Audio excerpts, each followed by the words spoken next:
માનવી જાજો છે જે 12 વર્ષ નહીં 12 દિવસ નહીં ફક્ત 3.5 દિવસની અંદર મારું આ ઇન્દ્રનું ઇન્દ્રાસન પોપટના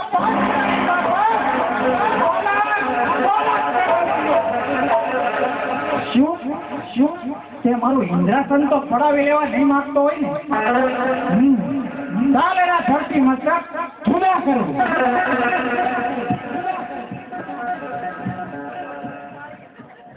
અરે આજે આ મારી શમશેર કેમ મને દગો દઈ રહી છે મારો સાથ આપતી નથી હા મને બ્રહ્મદેવે કીધેલું કે હે દેવ ઇન્દ્ર તમને જ્યારે સંકટ પડે ત્યારે મને યાદ કરજો તો અત્યારે હું બ્રહ્મદેવની ચરણમાં જાઉં તે કોઈ રસ્તો બતાવશે